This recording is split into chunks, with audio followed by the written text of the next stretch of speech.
Welcome back my dear students. Grammar online classes में आज हमारा नेक्स्ट टॉपिक चलने वाला है, वो है एक्टिव एंड पैसिव वॉइस। आज जो हम करने जा रहे हैं एक्टिव और पैसिव वॉइस करेंगे हम। इन्हें सबसे पहले जानने के लिए हमें सबसे पहले जानना पड़ेगा कि वॉइस किसे कहते हैं। ठीक है, व्हाट इज़ वॉइस। देखिए बेटा, voice is that form of a verb which shows whether what is denoted by the subject does something or has something done to it. Voice क्या है? एक ऐसी वर्ब की फॉर्म है जो दिखाती है कि कार्य सब्जेक्ट के द्वारा हुआ है, सब्जेक्ट के द्वारा क्या किया गया है, कुछ जो किया गया है वो किसके द्वारा किया गया है, और has something done to it. Example,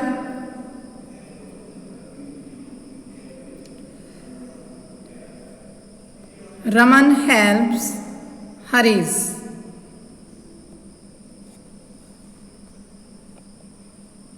Raman helps Harish, ये क्या है? एक्टिव वॉइस है। ये यहाँ पर एक्टिव वॉइस में हमेशा बेटा सब्जेक्ट को प्रधानता दी जाएगी। रमन हेल्प्स हरीश, रमन किसकी सहायता करता है? हरीश की सहायता करता है। नेक्स्ट सेंटेंस देगी, Harish is helped bye Raman. देखिए वाक्य की सेंस तो एक जैसी है, लेकिन यहाँ पर सब्जेक्ट के द्वारा किया जा रहा है और यहाँ पर ऑब्जेक्ट को महत्ता दी जा रही है। हरीश इज हेल्प, हरीश की सहायता की गई किसके द्वारा? रमन के द्वारा। तो ये बेटा आपका पैसिव फॉर्म में है और ये है आपका एक्टिव फॉर्म में। क्लियर?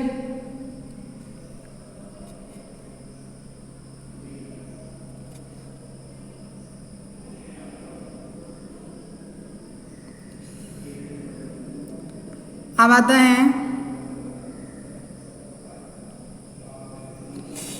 नेक्स्ट। देखिए एक्टिव वॉइस किसे कहते हैं?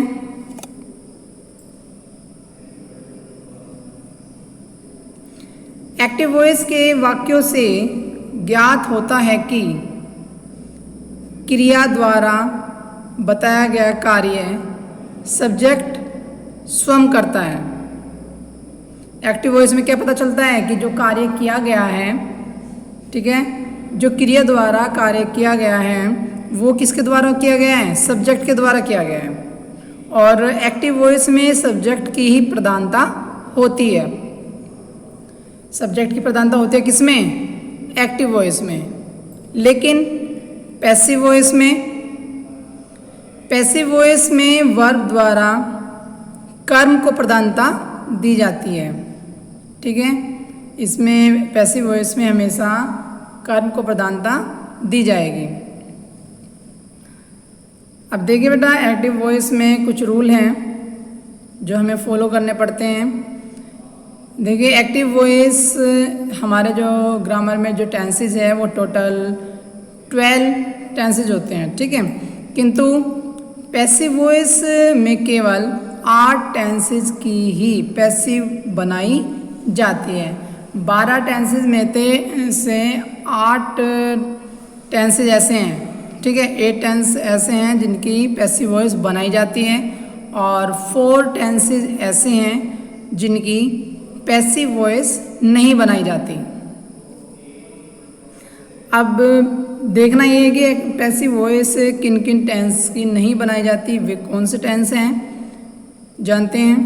पहला है प्रेजेंट परफेक्ट कॉन्टिन्यूअस, इसकी पैसिव वॉइस नहीं बनेगी। पास्ट परफेक्ट कॉन्टिन्यूअस, इसकी भी पैसिव वॉइस नहीं बनेगी। फ्यूचर कॉन्टिन्यूअस है और फ्यूचर परफेक्ट कॉन्टिन्यूअस।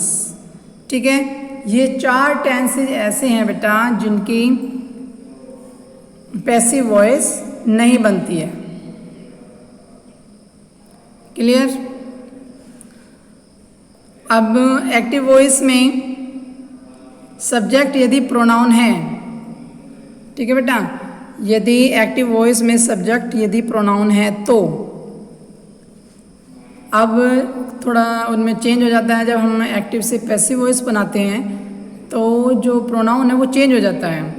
देखिए सब्जेक्ट इन एक्टिव वॉइस, अगर एक्टिव वॉइस में सब्जेक्ट ये है तो पैसिव वॉइस में चेंज हो जाएगा। आई का क्या हो जाएगा? मी। वी का हो जाएगा अस। यू का हो जाएगा यू। यू का यू ही रहता है, कोई चेंज नहीं होगा, ठीक है। दे का हो जाता है दैम। ही का हिम। सी का हर। इट का इट ही रहेगा। हु का हो जाता है हुम। अब देखिए एक्टिव वॉइस के वाक्यों की पैसिव कैसे बनाए जाते हैं, उसके भी कुछ रूल हैं, ठीक है, जो हमें रूल फॉलो करने पड़ते हैं।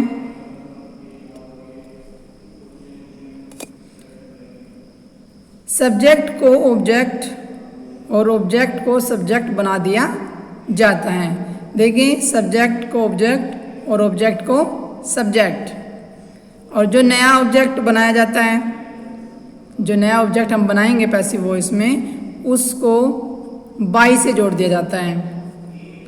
बाई लगाना पड़ता है उसके बाद, उससे पहले टेंस के अनुसार हेल्पिंग वर्ब लगाते हैं।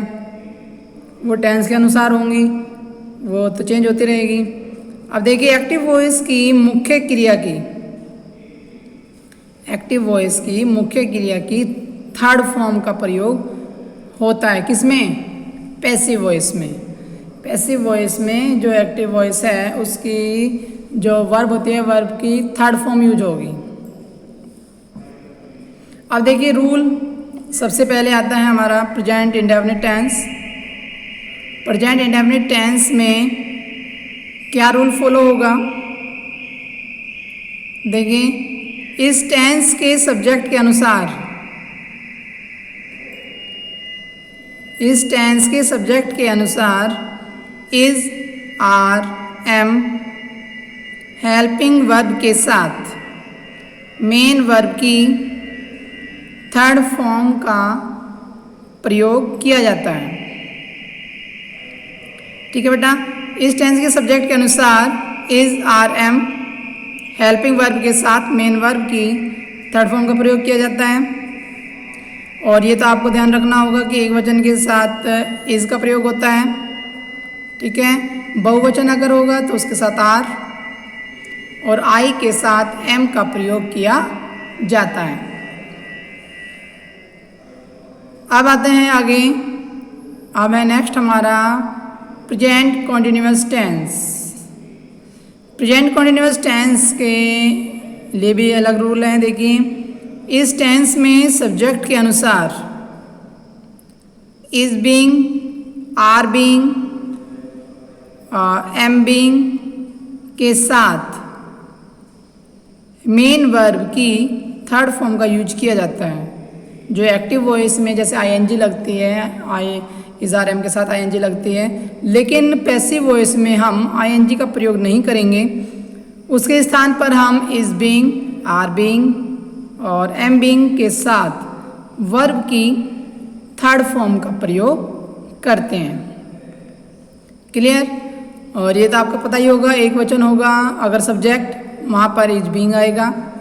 अगर सब्जेक्ट बहुवचन है तो आर बीइंग आएगा। और अगर सब्जेक्ट आपका आई है तो आई के साथ एम बीइंग का प्रयोग किया जाता है। क्लियर? अब आते हैं नेक्स्ट है बेटा प्रेजेंट परफेक्ट टेंस, ठीक है। प्रेजेंट परफेक्ट टेंस में इसके रूल में देखिए क्या रूल है इसका। इस टेंस में सब्जेक्ट के अनुसार हेल्पिंग वर्ब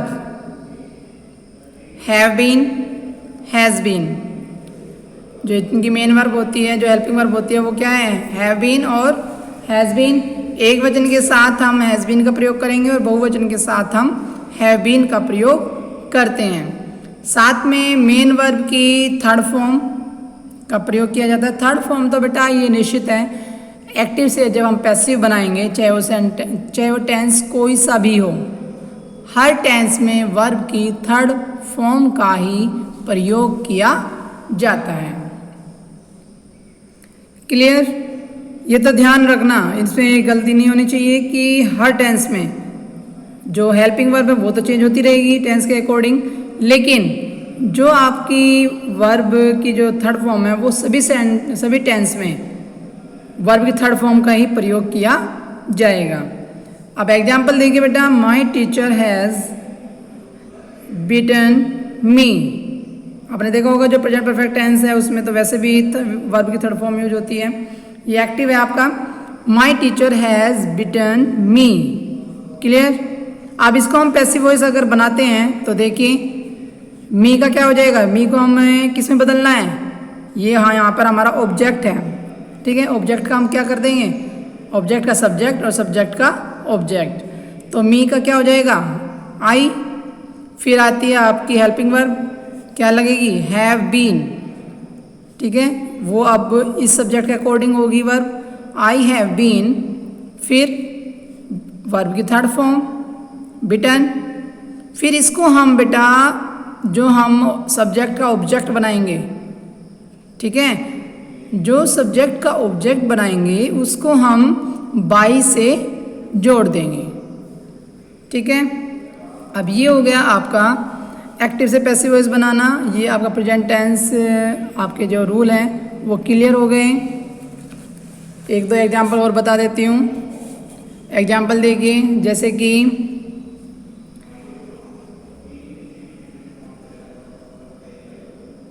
राम loves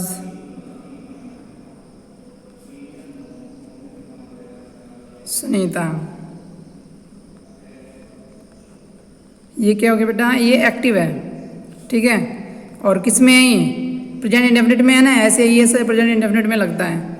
ये आपका एक्टिव हो गया, एक्टिव वॉइस में है ना। ये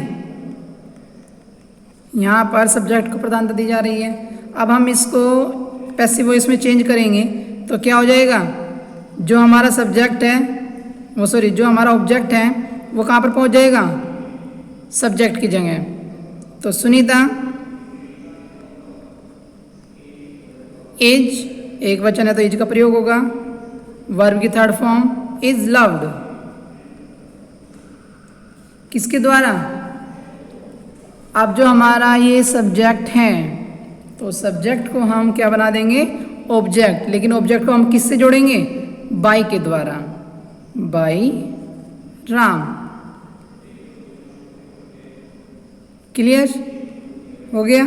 ऐसे ही रूल चलेंगे बेटा, बस आपको रूल फॉलो करने हैं, याद करने हैं और फॉलो करने हैं, फिर आपको कोई भी परेशानी नहीं होगी। इसमें लेकिन लापरवाही मत करना बेटा। और ये वर्क जो मैं करा रही हूँ, जो आपका वर्क आज क्लासेज में हुआ है, वीडियो क्लास ऑनलाइन क्लासेस में, तो ये आपको कॉपी में भी नोट डाउन करना है और अच्छे से समझना है। Thank you.